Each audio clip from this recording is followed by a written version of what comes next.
Spherical conduct जो capacitor था उसका जो कैपेसिटर का फॉर्मूला आया था वो आया था 4 पाई एप्सिलॉन नॉट आर, ठीक है।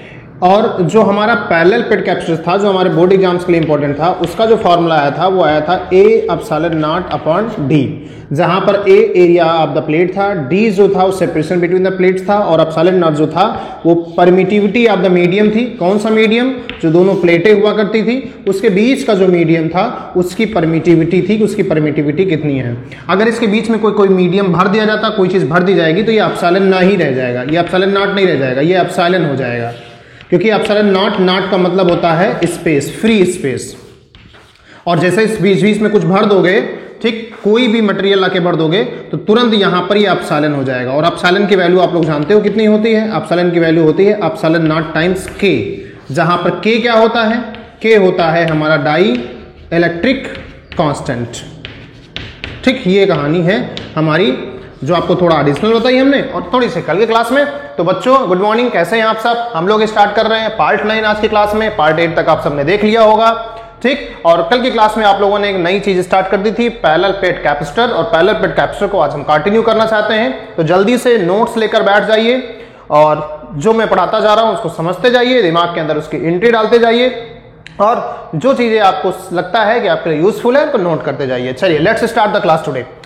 तो आज की क्लास में हम लोग पढ़ने जा रहे हैं कि क्या होता है दोनों प्लेटों के बीच कैपेसिटर की। अभी हम लोग पैरेलल प्लेट कैपेसिटर को कंटिन्यू रखें। कल हमने कुछ न्यूमेरिकल्स भेजे थे, बहुत कम बच्चों ने हमें न्यूमेरिकल्स का आंसर रिस्पॉन्स किया है। आपसे रिक्वेस्ट है कि आप सभी पार्ट 8 देखें और उनके आंसर्स को हमें रिस्पॉन्स करें ताकि हमें पता चला यू आर एक्टिव और आप उस चीज को कर रहे हैं। तो बच्चों चलिए स्टार्ट करते हैं आज की क्लास। तो हमारे पास दो प्लेटेड थी, एक प्लेट हमारी पॉजिटिव हुआ करती थी, दूसरी प्लेट हमारी क्या होती थी? नेगेटिव होती थी। मैंने आपसे कहा था कि इन दोनों प्लेटों के बीच अगर हम कुछ ना रखें तो बड़ा आश्चर्य की बात यह होगी कि दोनों प्लेटें आपस में चिपक जाएंगे। अब दोनों प्लेटें आपस में क्यों चिपक जाएंगी? क्योंकि एक प्लेट पर पॉजिटिव चार्ज, दूसरे पर नेगेटिव चार्ज। तो भैया आपस में अगर ये चिपक गई तो बड़ा लफड़ा हो जाएगा। तो इस लफड़े को कम करने के लिए क्या किया जाता है कि कुछ चीजें इसके बीच में मटेरियल कुछ भर दिया जाता है। वो जो मटेरियल भरा जाता है उसके बारे में मैंने आपको कुछ दिन पहले बहुत गहराई से बता रखा है। वो मटेरियल जो होता है वो होता है डाई इलेक्ट्रिक मटेरियल। जी हाँ, हमने पूरा एक लेक्चर इस पर बनाया हुआ है, डाई इलेक्ट्रिक मटेरियल। इसके बीच में हम लोग क्या करते हैं? डाइलेक्ट्रिक मटेरियल्स भर देते हैं। डाइलेक्ट्रिक मटेरियल्स भरने से होता क्या है? तो डाइलेक्ट्रिक मटेरियल भरने से सबसे पहली चीज तो मैंने आपको बताई, क्या बताई? कि इसको एक फिजिकल स्ट्रेंथ मिल जाती है, इसको एक फिजिकल सपोर्ट मिल जाता है। फिजिकल सपोर्ट से मतलब इसकी जो स्ट्रक्चर है वो आपस में चिपक जाने वाला था तो इसको सपोर्ट मिल गया कि अभी दूर दूर रहेगा। तो इसके बीच में क्या करते हैं? एक डाइलेक्ट्रिक मटेरियल भर देते हैं। जैसे मान लिया हमने ये रहा हमारा डाइलेक्ट्रिक मटेरियल जो हमने इसके बीच में भर दिया। अब जब आप डाइलेक्ट्रिक मटेरियल इसके बीच में भर दे रहे हो तो ये आपस में चिपकने नहीं आएगा, ठीक। तो अच्छा, आपको असलियत यहां पर बता दूं कि कैपेसिटर बनाने के लिए दो मेटालिक प्लेट्स ली जाती हैं, बीच में डाइलेक्ट्रिक स्लैब बनाया जाता है। लेकिन जब प्रैक्टिकली बनाते हैं तो कैसे बनाते हैं? हम लोग एक डाइलेक्ट्रिक स्लैब लेते हैं, कोई भी मतलब कोई भी डाइलेक्ट्रिक मटेरियल ले लेते हैं, उसके ऊपर यहां पर मेटालिक कोटिंग कर दी जाती है, दोनों तरफ मेटल की कोटिंग कर दी जाती है और चार्ज दे दिया जाता है। बस अपने आप कैपेसिटर बनकर तैयार हो गया। ये सिस्टम होता है, ठीक है। अब यहां पर हमारे पास जब डाइलेक्ट्रिक मटेरियल भरा गया तो इस डाइलेक्ट्रिक मटेरियल का एक डाइलेक्ट्रिक कांस्टेंट भी होगा जो कि हमने आप लोगों से पहले ही डिस्कस कर रखा है। डाइलेक्ट्रिक कांस्टेंट होगा। अब यहां की जो परमिटिविटी है वो एप्सिलॉन नॉट नहीं रह जाएगी, यहां की जो परमिटिविटी है वो एप्सिलॉन हो जाएगी। और एप्सिलॉन की जो वैल्यू होती है वो कितनी होती है? एप्सिलॉन नॉट टाइम्स के, जहां पर के का मतलब इस मटेरियल के डाइलेक्ट्रिक कांस्टेंट से है। पिछली क्लास में बताते समय मैंने आपको बताया होगा, जब आपको डाइलेक्ट्रिक कांस्टेंट बताया होगा कि जो डाइलेक्ट्रिक कांस्टेंट की वैल्यू होती है वो हर एक मटेरियल की अलग अलग होती है। बहुत अच्छी बात है, हर एक मटेरियल की डाइलेक्ट्रिक कांस्टेंट की वैल्यू अलग अलग होती है। तो डाइलेक्ट्रिक मटेरियल भरने से क्या क्या फायदे हुए जरा यहां पर देखेंगे। तो सबसे पहला फायदा डाइलेक्ट्रिक मटेरियल भरने से है, नंबर 1 यूजेस, या कह सकते हैं इसके क्या क्या हमारे एप्लीकेशंस हैं डाइलेक्ट्रिक मटेरियल भरने से। ये आपसे पूछ सकता है कि डाइलेक्ट्रिक मटेरियल भरने से क्या क्या फायदे हुए। तो सबसे पहला फायदा ये था कि उसने क्या प्रोवाइड किया? उसने उसको फिजिकल सपोर्ट प्रोवाइड किया। किसने? डाइलेक्ट्रिक मटेरियल ने कैपेसिटर की प्लेट्स को फिजिकल सपोर्ट प्रोवाइड किया। Point number 1। पॉइंट नंबर 2, देखिए आपको एक चीज मैंने नहीं पढ़ाई, अब पढ़ा दे रहा हूं, ठीक है, क्योंकि यही उसका यूज है। जितने भी डाइलेक्ट्रिक मटेरियल होते हैं, एयर भी एक तरीके का डाइलेक्ट्रिक मटेरियल है, जितने भी डाइलेक्ट्रिक मटेरियल होते हैं जब वो किसी इलेक्ट्रिक फील्ड में रखे जाते हैं जब कभी भी वो किसी इलेक्ट्रिक फील्ड में रखे जाते हैं, जैसे ये यहाँ पे देखा जाए तो इलेक्ट्रिक फील्ड है, ये पॉजिटिव या नेगेटिव, इसका मतलब इधर से इधर की ओर एक इलेक्ट्रिक फील्ड है। जब कभी इन डाइलेक्ट्रिक मटेरियल्स को इन इलेक्ट्रिक फील्ड में रखा जाएगा तो ये जितने भी डाइलेक्ट्रिक मटेरियल्स होते हैं ये पोलराइज होना चालू हो जाते हैं। ये आपको मैंने पोलराइजेशन में पढ़ाया था। तो पोलराइज होना चालू होते हैं। तो पोलराइजेशन का मतलब क्या होता है? पॉजिटिव नेगेटिव का अलग अलग हो जाना, पॉजिटिव नेगेटिव का अलग अलग हो जाना। इलेक्ट्रिक फील्ड बढ़ाते जाते हैं तो पोलराइजेशन बढ़ता जाता है। मैंने आपको बताया था कि polarization is directly proportional to electric field. ये मैंने आपको पोलराइजेशन पढ़ाते समय बताया था। तो ये अलग अलग होते जाते हैं। अगर यही इलेक्ट्रिक फील्ड बढ़ाते जाएं बढ़ाते जाएं बढ़ाते जाएं बढ़ाते जाएं तो होगा क्या? ये पॉजिटिव नेगेटिव अलग अलग हो जाएंगे। ये पॉजिटिव नेगेटिव क्या हो जाएंगे? अलग अलग हो जाएंगे। मतलब हमारा जो डाइलेक्ट्रिक मटेरियल था वो एक हिसाब से देखा जाए तो ब्रेक हो गया, वो हमारा टूट गया, उसमें पॉजिटिव नेगेटिव अलग अलग हो गए, वो कंडक्टिंग हो गया।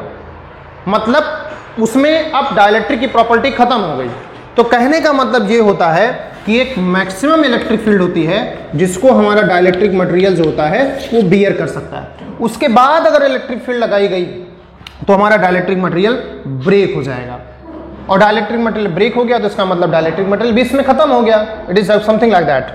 तो हम लोगों का कहना यह है यहां पर कि हर एक मटेरियल की एक डाइलेक्ट्रिक स्ट्रेंथ होती है। अब इस वर्ड को लिखना ना भूलें, dielectric strength, dielectric strength होती है। हर एक डाइलेक्ट्रिक मटेरियल की एक डाइलेक्ट्रिक स्ट्रेंथ होती है।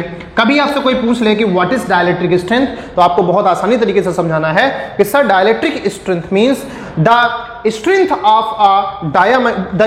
अ डाइलेक्ट्रिक मटेरियल टू बियर या to be maintained, to keep its maintain without breaking या to keep its maintain up to a maximum value of electric field. अपने आप को मेंटेन रखे एक maximum value of electric field तक, तो उसको हम लोग क्या बोलते हैं? डाई इलेक्ट्रिक फील्ड के नाम से जानते हैं। समझ गए बच्चों? नहीं समझ गए? तो ये हमारा कॉन्सेप्ट है डाई इलेक्ट्रिक स्ट्रेंथ का। ठीक है, तो हर एक मटेरियल की एक डाई इलेक्ट्रिक स्ट्रेंथ होती है जिसको आपने देखा अभी यहां पर।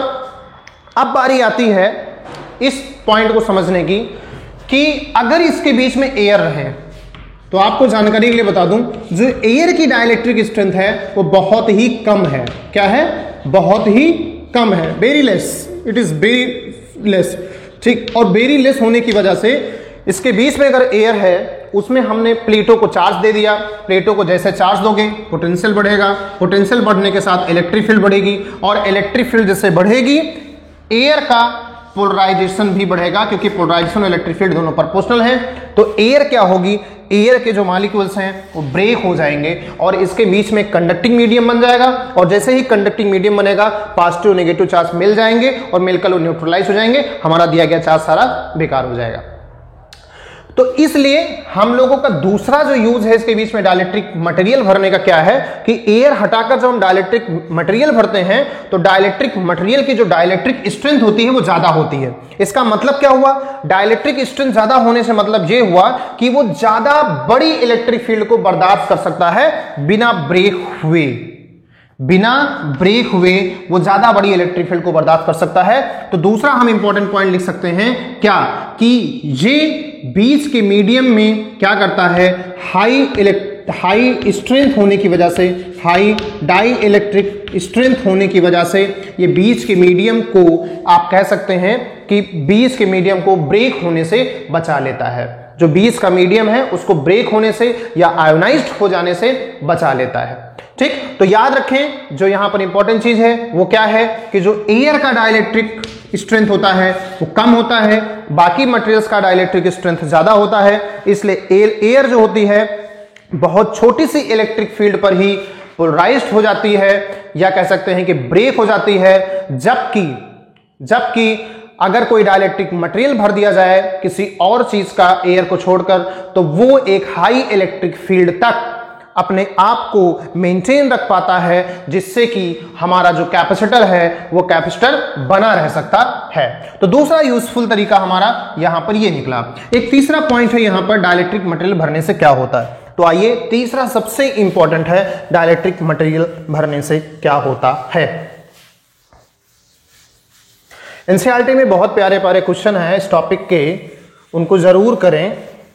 ठीक है, एनसीईआरटी में आज का काम है आपको, आपका होमवर्क मैं अभी दे दे रहा हूं, आपका होमवर्क है आज का, ठीक है, ये आप मुझे दिखाएंगे भी आप क्लास करने के बाद, ठीक। होमवर्क आपका है कि एनसीईआरटी में पैरेलल प्लेट कैपेसिटर के जितने भी क्वेश्चन हैं, एनसीईआरटी में पैरेलल प्लेट कैपेसिटर के जितने भी क्वेश्चन हैं उनको फाइंड करना और फाइंड करने के बाद एनसीईआरटी एक्सरसाइज में उनको सॉल्व करना। This is the homework of the day. मैं क्लास स्टार्टिंग में ही आपको बता दे रहा हूं, इसको आप करेंगे।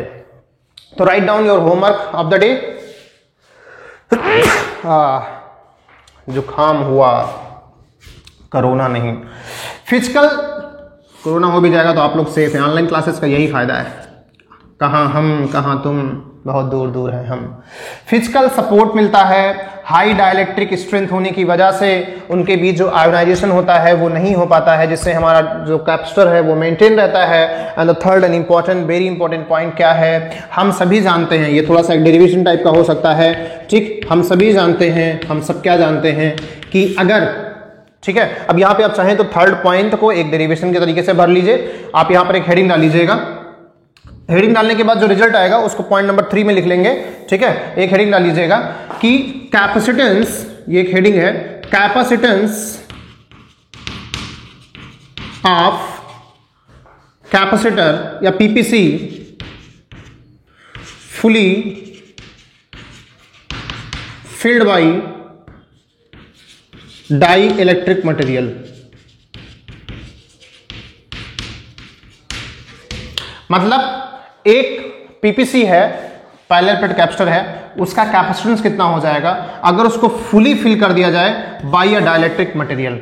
डाइलेक्ट्रिक मटेरियल के बारे में आप लोग जानते हैं कि डाइलेक्ट्रिक मटेरियल की वैल्यूज जो होती हैं, जैसे डाइलेक्ट्रिक मटेरियल की वैल्यू 1 हो सकती है, 2 हो सकती है, 3 हो सकती है, 4 हो सकती है, 6, 7, 8, 9, 10 हो सकती है, 0 नहीं हो सकती, इनफाइनाइट हो सकती है, लेस देन 1 नहीं होती, इनफाइनाइट हो सकती है, ठीक है। हमें याद है जो वाटर होता है, पानी, इसकी डाइलेक्ट्रिक वैल्यू शायद 86 होती है।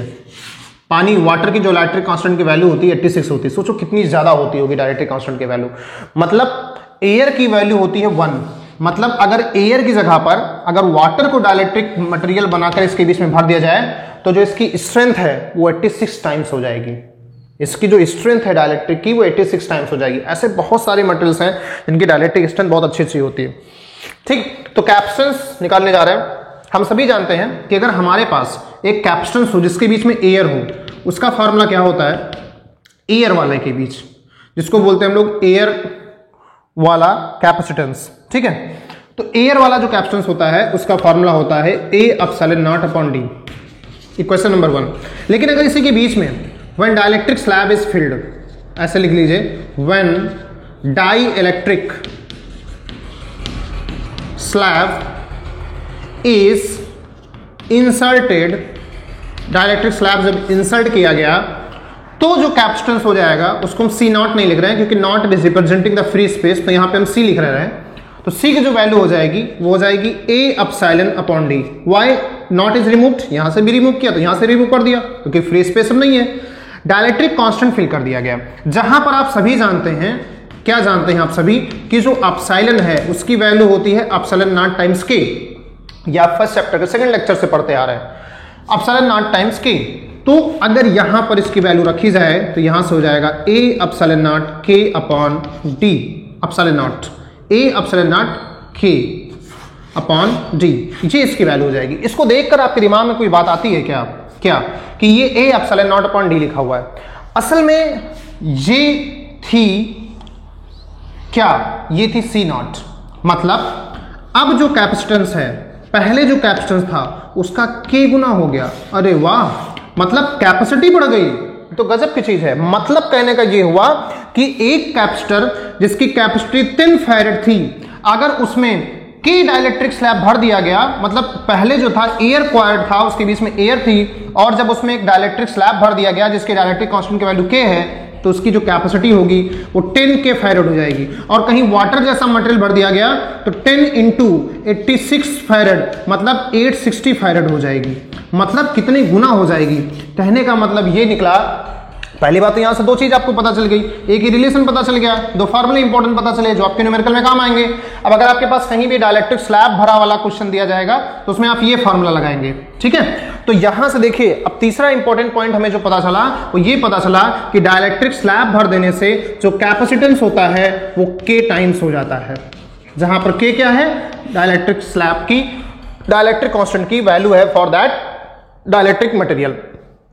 तो capacitance become K times when dielectric material is insulted between the plates, fully insulted between the plates, partially नहीं, छोटा सा रख दिया बीच में, छोटा सा रख देंगे तो उसके लिए अलग केस है पूरा, उसको अभी बाद में पढ़ेंगे। तो इस तरीके से हमारे पास डाइलेक्ट्रिक मटेरियल्स होते हैं और इस तरीके से हमारे पास क्वेश्चंस होते हैं। ठीक है बच्चों, तो कहानी समझ में आई आप लोगों की, नहीं आई? पूरी उम्मीद करता हूं कि आप लोगों की ये स्टोरी समझ में आ गई होगी। तो राइट ऑल 3 एप्लीकेशंस कि डाइलेक्ट्रिक स्लैब फिल करने से क्या क्या फायदे हैं, और डाइलेक्ट्रिक स्लैब जब फिल किया जाएगा तो हमारा कैपेसिटेंस का क्या फार्मूला हो जाएगा, और फ्री स्पेस का फ्री स्पेस का कैपेसिटेंस और डाइलेक्ट्रिक फिल करने पर कैपेसिटेंस के बीच में क्या रिलेशन होता है, इसको भी लिखना ना भूलें। और यहां से चाहें तो K की वैल्यू भी लिख लें, C/C0। चले भाई आगे बढ़ते हैं हम लोग। टिंग टिंग टिंग टिंग टिंग टिंग टिंग टिंग। तो आपने अभी तक बहुत सारे फार्मूले पढ़े। अब हल्का सा मैं एक फार्मूले को समरी बता देता हूं, जरा सा देखिएगा। अभी आप लोगों ने देखा था कि अपसाइलन जो होता था वो अपसाइलन नाइट टाइम्स K आया। अभी आपने देखा जो C था वो C0 टाइम्स K आया। इससे पहले आप लोगों ने देखा था, अगर इन दोनों फार्मूलों को हम देखें तो इन दोनों फार्मूले के हिसाब से आप लिख सकते हैं K equals to epsilon upon epsilon not.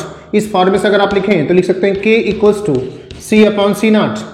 अगर आप फोर्स के टर्म में इसी चीज को लिखना चाहें तो फोर्स के टर्म में आप लोग लिख सकते हैं equals to F0 upon FM। FM का मतलब किसी मीडियम का, ये होता है। तो 3 फार्मूले हैं जो आपने पढ़ा। अच्छा, एक फार्मूला और आपने पढ़ा था पोलराइजेशन में, जब आपने अभी पोलराइजेशन पढ़ा था वहां पर जो आपने फार्मूला पढ़ा था वो पढ़ा था electric field equals to free space की इलेक्ट्रिक फील्ड अपॉन K, मतलब K equals to E0 upon E। ये फार्मूला भी हो गया। तो देखिए इलेक्ट्रिक इसके K के कितने फार्मूले आ गए आपके सामने, 4 फार्मूले आ गए। एक अपसाइलन के टर्म में, एक कैपेसिटेंस के टर्म में, एक फोर्स के टर्म में, एक इलेक्ट्रिक फील्ड के टर्म में। वैसे इनका कोई खास यूज नहीं है, लेकिन भाई हमारी आदत है कि हम सारी चीजों को एक में जोड़ देते हैं। तो देखिए सारे चैप्टर्स की जितनी भी कहानी थी सबको एक में जोड़कर आपके सामने रख दिया। तो इसको भी नोट करना ना भूलें। भूली बिसरी यादें पुरानी। चलिए भैया आगे बढ़े। तो यहां तक हमारी कहानी हो गई पैरेलल प्लेट कैपेसिटर की। पैरेलल प्लेट कैपेसिटर के बहुत सारे क्वेश्चंस आते हैं। जैसे एक छोटा सा क्वेश्चन किया, पैरेलल प्लेट कैपेसिटर, ठीक है, एक पैरेलल प्लेट कैपेसिटर है जिसका कैपेसिटेंस C है, ठीक है, एक पैरेलल प्लेट कैपेसिटर है जिसका कैपेसिटेंस C है। उसके एरिया को 2 गुना कर दिया जाता है, उसके बीच के सेपरेशन को आधा कर दिया जाता है। मतलब पहले एरिया जो था, एरिया को 2 गुना कर दिया गया, जो बीच की डिस्टेंस थी, बीच की डिस्टेंस को आधा कर दिया गया, और पहले जो वहां पर एयर थी और बाद में उसमें डाइलेक्ट्रिक कांस्टेंट भर दिया गया जिसकी वैल्यू 6 है। अब बताइए नया कैपेसिटेंस कितना हो जाएगा। This question is very close to one question of the NCERT exercise. NCERT exercise में क्वेश्चन दिया गया है, उस क्वेश्चन से बहुत क्लोज है ये क्वेश्चन। मुझे एक्चुअली मैं इसमें एनसीईआरटी बुक लेकर नहीं आया आज के लेक्चर में, तो मैं आपको नहीं तो अदरवाइज मैं क्वेश्चन ढूंढ के वही बताता, लेकिन ये क्वेश्चन बता रहा हूं, इसको देखने के बाद आप एनसीईआरटी में देखिएगा कौन सा इसका सिमिलर क्वेश्चन है, ऐसा आप कर सकते हैं। तो अब कैपेसिटेंस कितना हो जाएगा। देखिए पहले का कैपेसिटेंस C था, तो C का फार्मूला कितना रहा होगा, A epsilon naught upon D, क्योंकि कहा गया पहले एयर थी इसलिए एप्सिलॉन नॉट ले लिया, पहले का एरिया A था इसलिए एरिया A ले लिया, पहले का सेपरेशन D था तो D ले लिया। अब कह रहा कितना हो जाएगा, तो हमने कहा C डैश हो जाएगा। अब C डैश की वैल्यू कितनी होगी, C डैश की वैल्यू होगी नया A डैश, ठीक, नया एप्सिलॉन नॉट तो लिखेंगे नहीं क्योंकि मटेरियल आ गया, तो एप्सिलॉन लिखेंगे या एप्सिलॉन नॉट K लिख लेंगे, ठीक, और लिख लेंगे D डैश। तो नया एरिया कितना है, नया एरिया है 2A, एप्सिलॉन कितना है, एप्सिलॉन तो एप्सिलॉन नॉट ही है, K कितना है 6 हो गया, D कितना हो गया D/2। ये 2 ऊपर जाएगा तो हो जाएगा 2 2 जा 4 6 जा, तो 4 6 जा होता है 24, है ना भाई, 2 2 जा 4 6 जा 6 4 जा 24 A epsilon naught upon D, और A epsilon naught upon D क्या है, ये C है। मतलब जो नया कैपेसिटेंस आया वो 24 टाइम्स C आया, मतलब पहले वाले कैपेसिटेंस का 24 टाइम्स हो गया। तो दिस इज योर आंसर। तो ऐसे क्वेश्चंस आपके एग्जाम में आ सकते हैं, ठीक है। अच्छा एक बात बहुत ध्यान से सुनिएगा, एग्जाम जो होता है वो आपके क्वेश्चंस को बहुत टेढ़ा बना देता है, ठीक। जैसे आपने अभी पढ़ा कि एक डाइलेक्ट्रिक स्लैब इन दोनों प्लेटों के बीच में भर दिया गया, तो जरूरी नहीं कि वो एक डाइलेक्ट्रिक स्लैब दोनों प्लेटों के बीच भर दे और आपको कहे क्वेश्चन सॉल्व करो।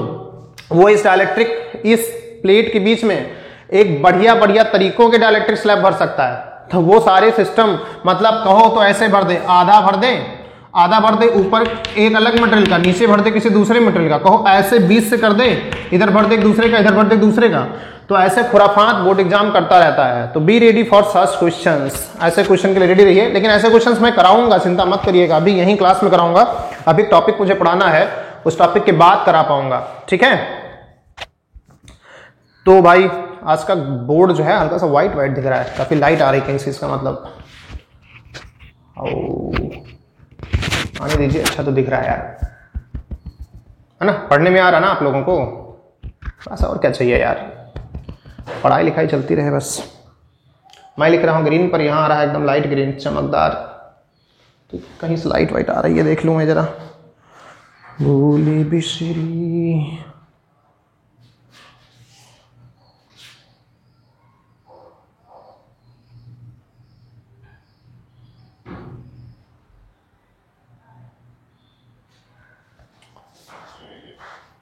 आपको सुकून हुआ।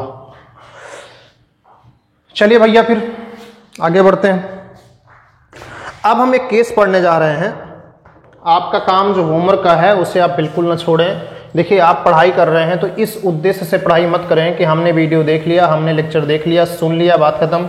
आप इस उद्देश्य से पढ़ाई करें कि आपका लक्ष्य इस बार एग्जाम में 100/100 का है, और अगर आपका लक्ष्य 100/100 का है बेटा, ठीक है, तो ये ध्यान रखें कि आपको मेहनत से पढ़ना पड़ेगा। 11th कैसे पढ़ा आपने, इससे कोई मतलब नहीं है। 11th में बहुत लापरवाही हो जाती है, ठीक है। 12th में लापरवाही करेंगे तो बहुत बुरा हाल होगा, इसलिए 12th में लापरवाही नहीं करें आप।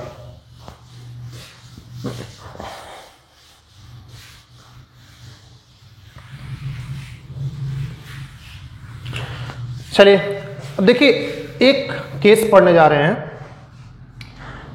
जब हमारा जो डाइलेक्ट्रिक मटेरियल है वो पूरी तरीके से फिल नहीं किया गया होगा, मतलब ये दोनों प्लेटें हैं, प्लेट ए जो कि पॉजिटिव है तो प्लेट पी जो कि निगेटिव है, इसके बीच में डाइलेक्ट्रिक मटेरियल भरा गया है, लेकिन इसको पूरा नहीं भरा गया, इसको पार्शियली भरा गया है। तो आपकी हेडिंग क्या होगी, capacitance of A parallel plate capacitor,